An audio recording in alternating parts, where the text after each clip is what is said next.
స్వాగతం సుస్వాగతం times of devotion channel తరపు నుంచి అండి. ఇప్పుడు మనం 2024 సంవత్సరం ద్వాదశ రాశిలో 4వ రాశి కర్కట రాశి వారి జ్యోతిష్యం భూత భవిష్యత్తు వర్ధమానం ఎలా ఉందో గవ్వల శాస్త్ర ప్రకారం చూస్తున్నామండి.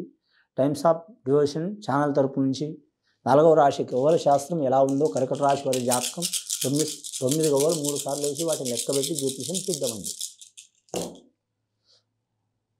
8 గవ్వలు పడ్డాయండి. కర్కట రాశి వారి జాతకానికి చంద్రమహార దశ. కూర్చుంటే రాదు, లేస్తే మంత్రి, తిరిగితే సేనాధిపతి. ఒక పట్టుదల చాలా ఉంటుంది వారికి, ఆలోచన శక్తి చాలా ఉంటుంది.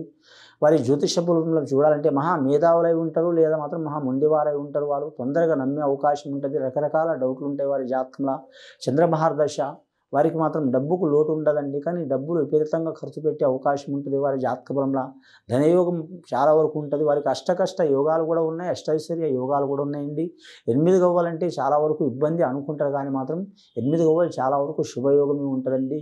ముఖ్యంగా వారి జాతకానికి చూడాలంటే మాత్రం 8 దిక్కులు ఎక్కడ పోయినా వారికి కీర్తి సంపాదన ఉంటుంది. మానసికంగా స్ట్రాంగ్గా ఉంటారు, అలాగే మానసిక బాధలు ఉంటాయి. చాలా జాగ్రత్తగా ఉండాలండి. కర్కట రాశి వారి జాతకంలో చూడాలంటే మాత్రం ముఖ్యంగా వారికి కానీ తెలుపూర్ణంలో చంద్రమహార దశ పూజ చేయడం చాలా మంచిది. కానీ చంద్రుడు నెత్తిని ధరించిన శివుణ్ణి పూజ చేయడం చాలా మంచిది. అలాగే ఆంజనేయ స్వామి ఆరాధన చేయడం చాలా మంచిది. వారు ఏ వృత్తి చేసినా వ్యాపార విషయంలో కలిసి వచ్చే అవకాశం ఉంది. విద్యార్థులకు మాత్రం చాలా వరకు విద్యాయోగం ఉంది. వీరు చిక్కరు దొరకరు, ఒకరికి అర్థం కాదు, ఎప్పుడు ఎలా ఉంటారో ఎవరికి తెలియదండి. పిల్లల కాడ పిల్లల మనస్తత్వం, పెద్దల కాడ పెద్దల మనస్తత్వం.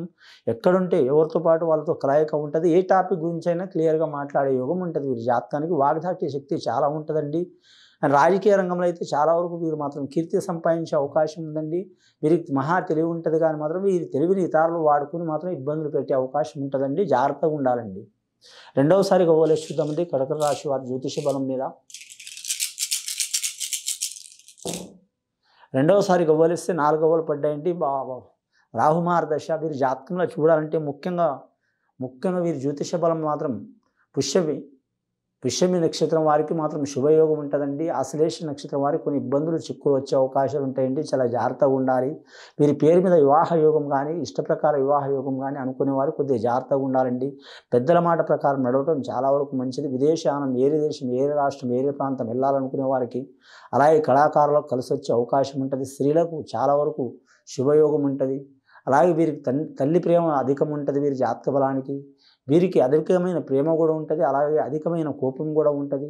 దానివల్ల కొన్ని చిక్కులు వచ్చే అవకాశాలు ఉన్నాయి. ఇప్పటివరకు అయితే మాత్రం 12 గవ్వలు పడ్డాయండి. మూడవసారి గవ్వలేసి వారి జ్యోతిష బలం చూద్దాం.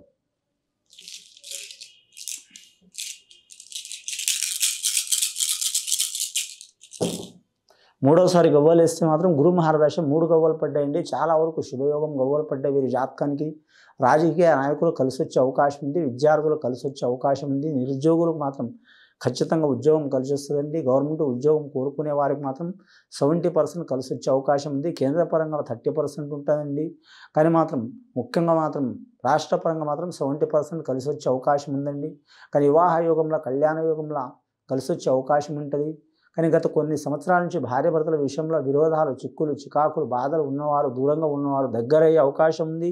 లేదా ఏదైనా ఒక వారికి అనుకూలమైన వాతావరణం కలిగే అవకాశం ఉంది.